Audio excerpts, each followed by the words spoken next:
thought I'd show you some interesting sites near where I'm staying.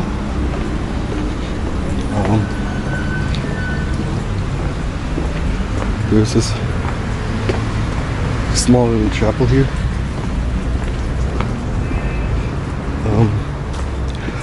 No one remembers who built it, but it's did a good job. It's quite nice. I like it. It should be right up here.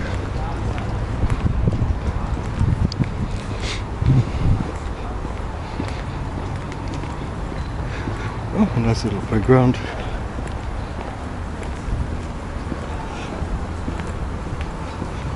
There it is. So let's go take a look.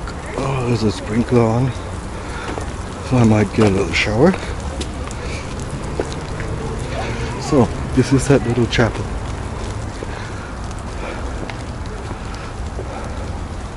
No one knows who built it, or why, or when. But he did a fantastic job. There's lights and electricity, and it's actually quite nice.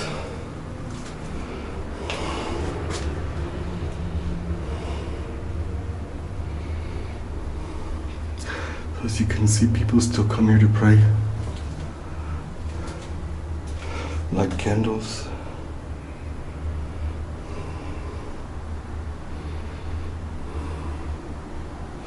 It's a Bible. A lighter. Matches. Look at this artwork. They did a fantastic job.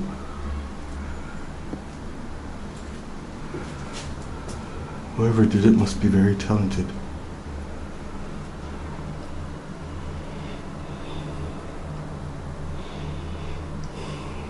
My respect. So, let's move on. Go to Hamalir, which is across the street.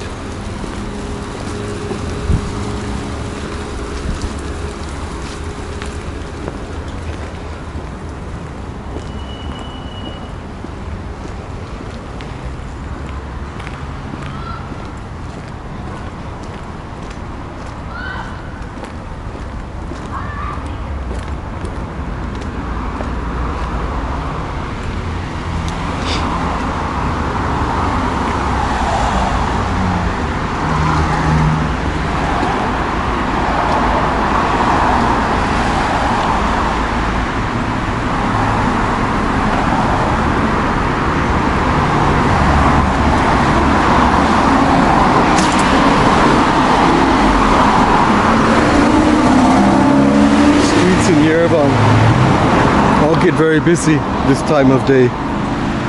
If you go downtown, just one big traffic jam. All streets are clogged up because everyone goes out at night.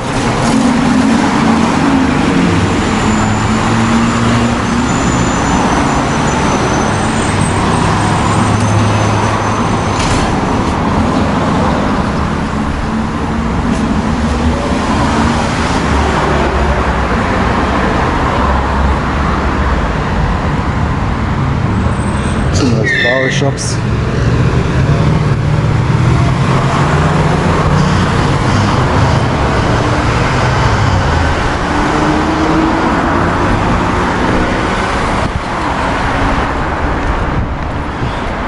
Okay, right over there is Hamalir.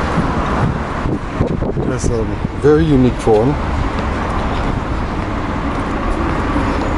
The first time I saw it, I thought, wow, it looks like a unidentified flying object.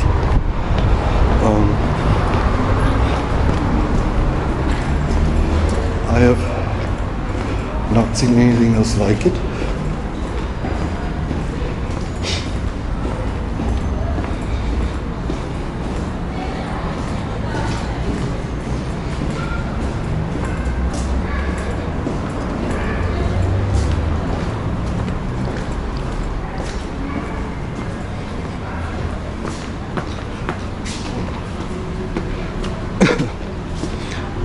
There's no pedestrian light. This crossing, you have to go under the street.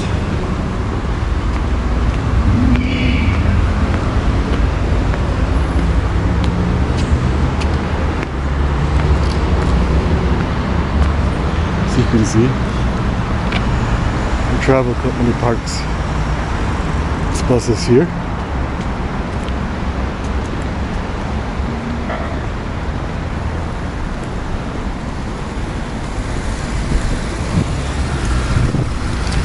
We'll have enough time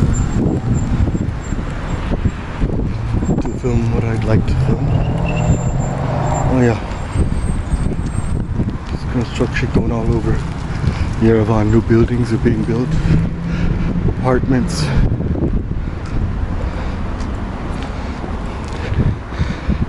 Yerevan appears to be booming, but only a few can profit from it.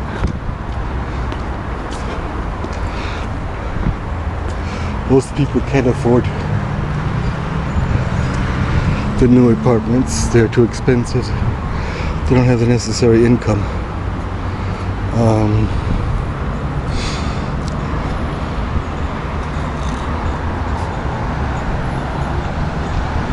Most live in buildings like that. In the older buildings.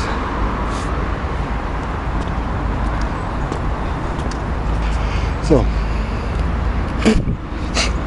this is the fountain, which is off. It always seems to be off when I come here. I thought it was being renovated when I was here the last time. I'm not sure if the renovations have been completed, but the fountain is off. I saw photos when it was on, and it's actually quite nice.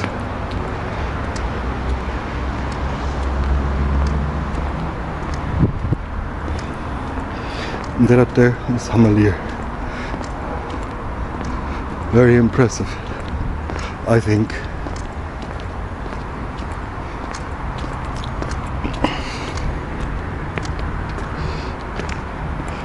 A nice little waterfall.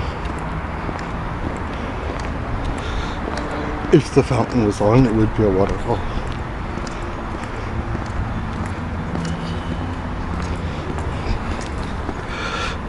Maybe it's off to save water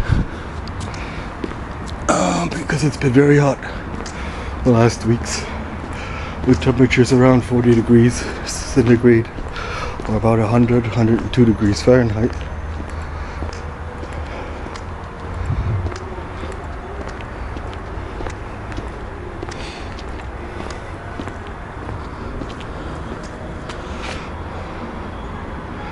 Oh, love. Love must be fantastic.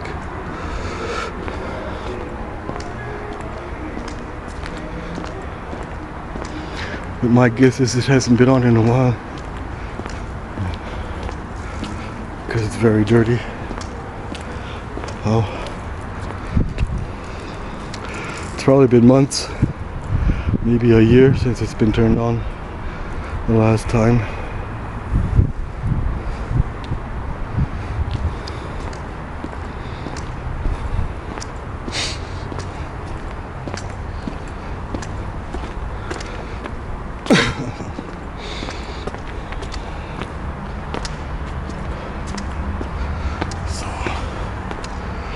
Finished going up to the arena.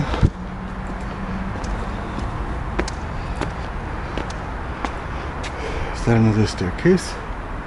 Covered staircase? I don't know. Behind the glass, behind the windows. It actually looks like it. Maybe it goes down to a park house below. I don't know.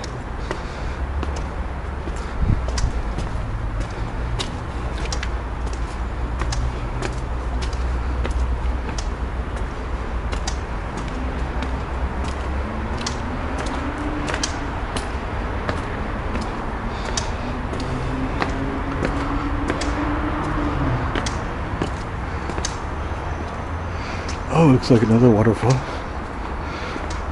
But you can't see how beautiful it is because it's off. No water flowing.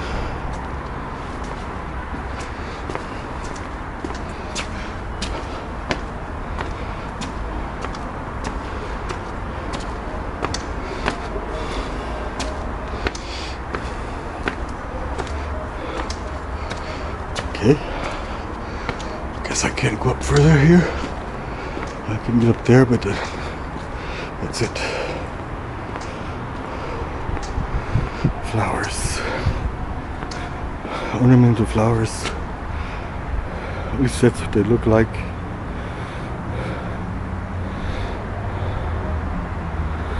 And there's stepping stones so you can cross it. They have little water outlets back there. Little fountains, I guess. But it's off. Everything is off. So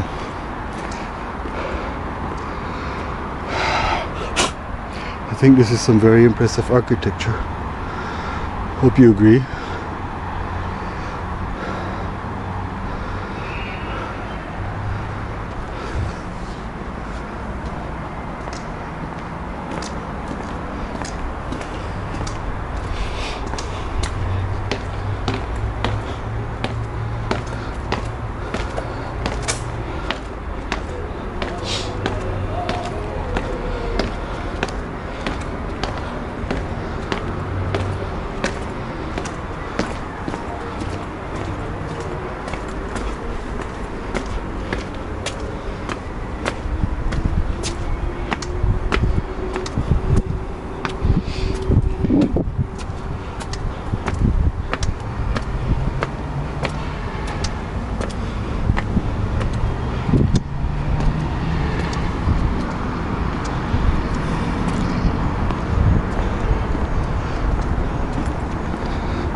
Almost at the top.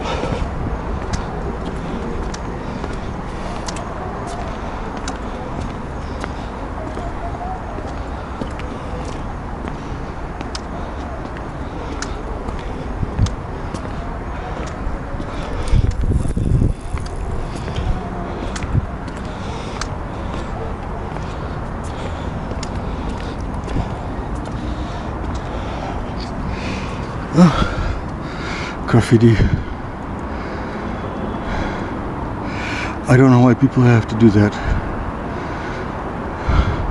but I have the impression Hamalir has been closed for quite some time.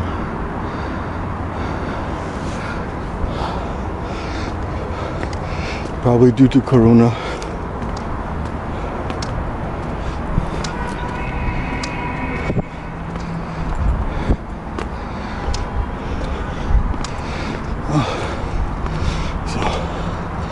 I'll take a minute and catch my breath and let you enjoy this fantastic view of the Hamalir staircase, the fountains, and over Yerevan.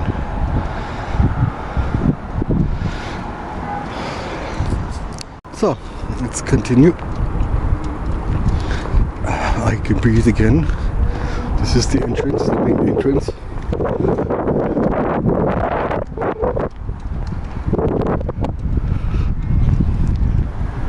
Oh, I like this.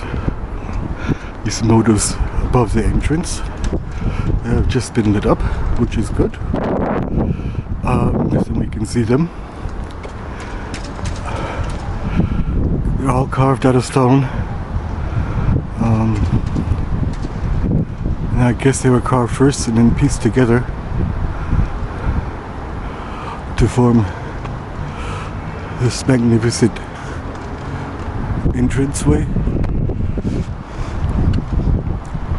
I have no idea what it's all about, what this depicts, but I'm sure it has something to do with Armenian history.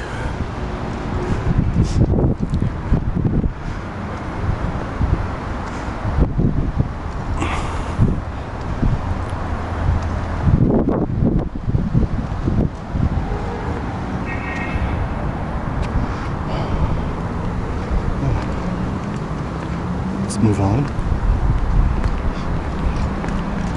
Maybe I can film Tsitsernakaberd before it gets dark. There's some very nice mountains in the background. It's not Kovrap,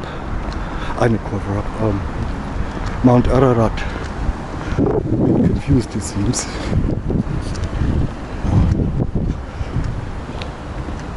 Let's see if we can get to Tsitsernakaberd before it gets too dark.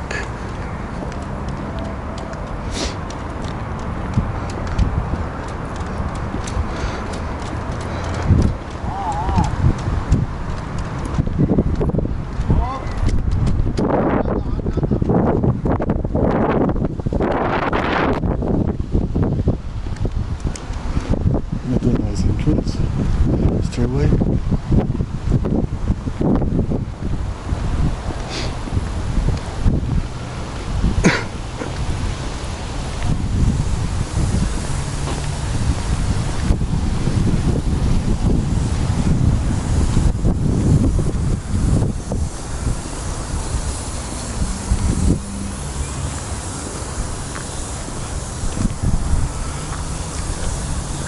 Very impressive architecture. I can't remember when it was exactly when it was built, if it was under the Soviet regime or later.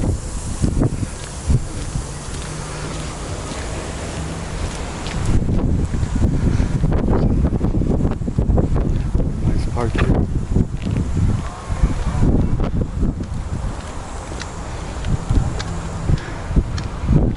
I guess some people like to meet here, listen to music and have a good time.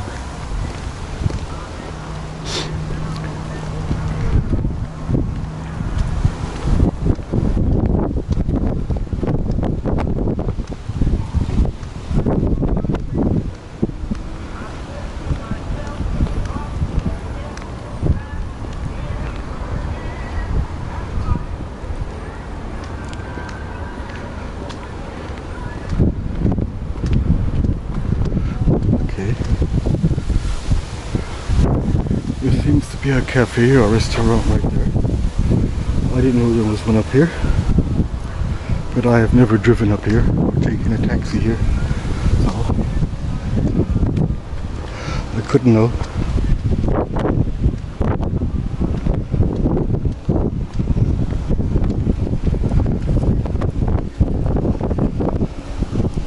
Oh, that wind is nice. Right now we have the typical Yerevan evening breeze. Kind of blows the heat out of the city, pulls everything off.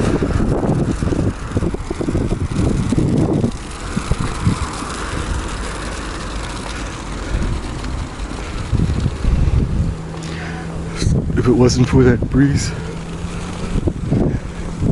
everything, all buildings would heat up extremely. Very hot.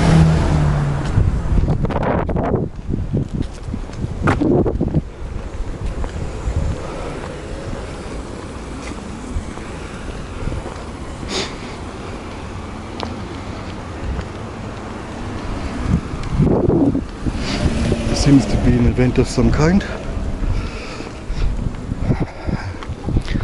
Hamalir is actually a sports arena. It's also used for concerts, conferences, weddings,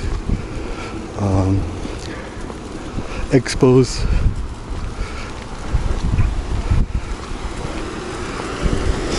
Oh, look at those lights. I haven't seen that yet.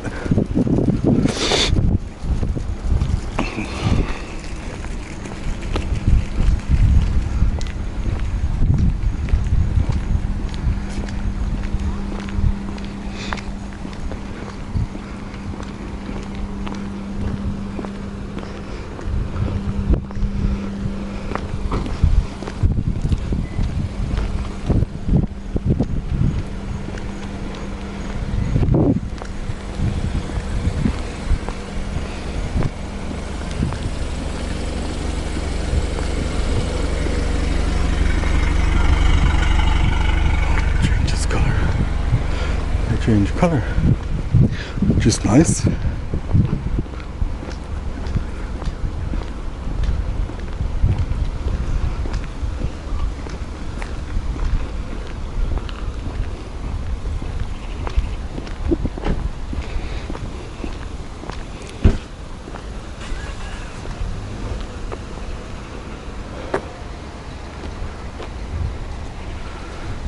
There might be a restaurant up in there.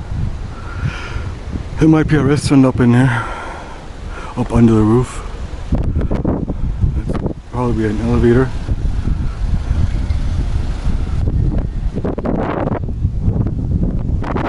I've never been inside, so I can't say.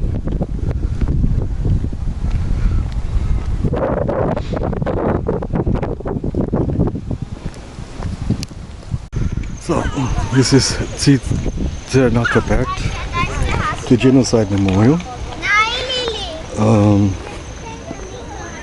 It was built in 1965 and was opened on time for the 150th anniversary of the Armenian Genocide. Well, anniversary is the wrong word, but I can't think of a better one at the moment. A more fitting one. I had hoped they would have it lit up so you could see something, but it's completely dark, so you can't really see much, only the outlines. So I'll have to come back another time. I waited too long. Okay, well, it's not going anywhere. It'll stay here. It'll be here tomorrow.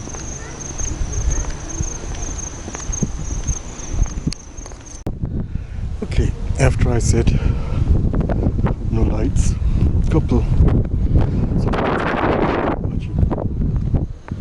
Can't really see much. Just enough light to light up the pinnacle.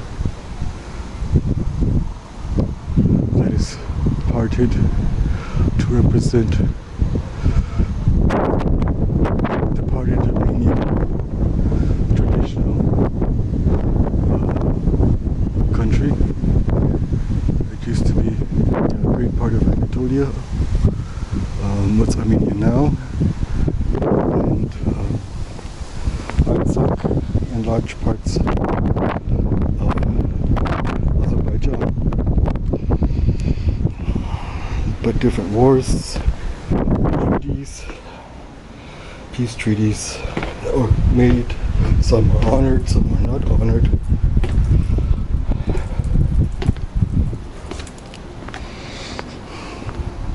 Divided Armenia. Now it's much, much smaller than it originally was. Wow. Okay, it's very gloomy and sad during the day, but even more so at night.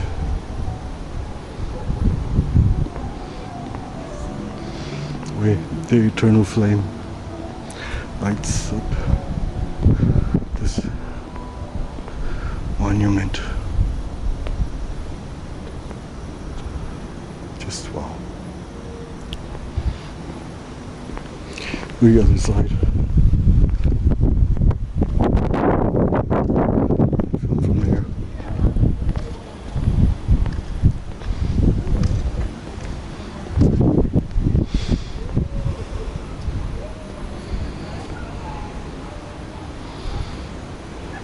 Okay, I hope you don't mind if I sit down for a couple of minutes to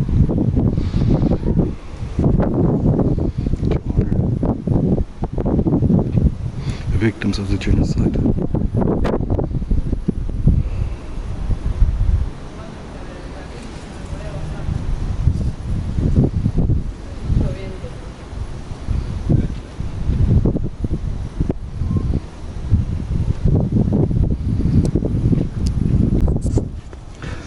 Armenians from all over the world who come back to visit their families come here and lay down flowers and say a prayer for the victims of the genocide guess it's something they must do as often as possible.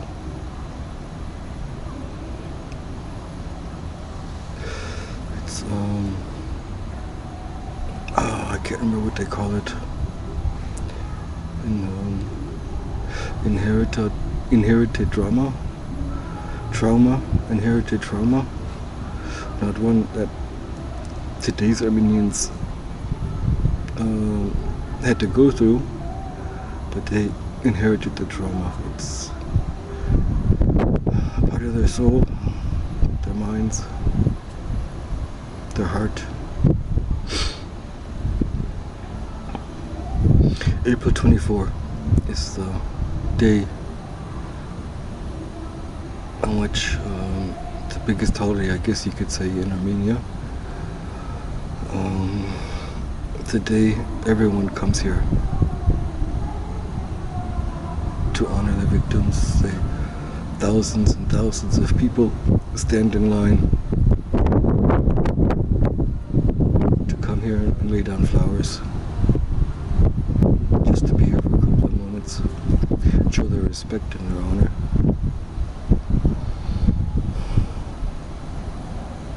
This is the third time or fourth time I've been here. Oh, and it always makes me very sad.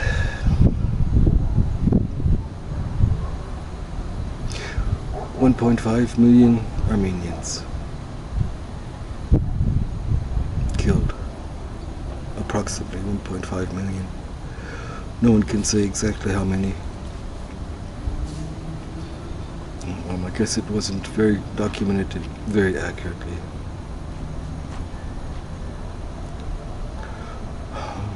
Turkey says it was no genocide, it was a relocation. But then they said no one was killed, or some may have starved or died of thirst, but no one was killed intentionally. But when you go inside the museum, the Genocide Museum here, you see the photos, and read the documents, the reports journalists wrote, dispatches that diplomats sent home to their governments, describing the situation, telling about the atrocities that were happening. And no one came to help Armenia because they're too busy fighting the First World War. I think the only country that sent military was France, but they only sent their navy to rescue as many Armenians as they can. At one time, I think they rescued over 4,000 Armenians off the shores of Turkey that were being followed by the Turkish army, Kurdish fighters, gangsters were out to kill the Armenians. There's a movie was made about that.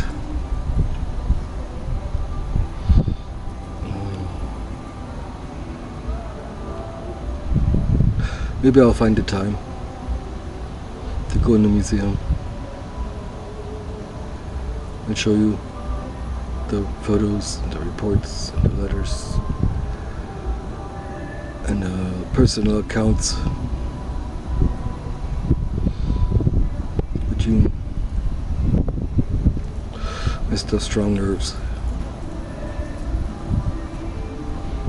There are photos of women that were crucified naked. Many photos of children, dead children, that are not more than skin and bones.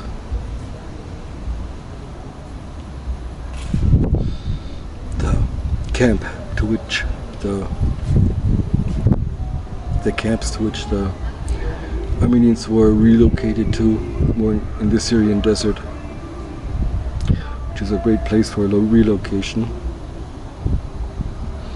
And they say you cannot dig one spot where those camps are. You cannot dig up anywhere, anything. You dig a hole and you find bones. Armenian bones. Syria actually built a small chapel. I can't remember the name right now.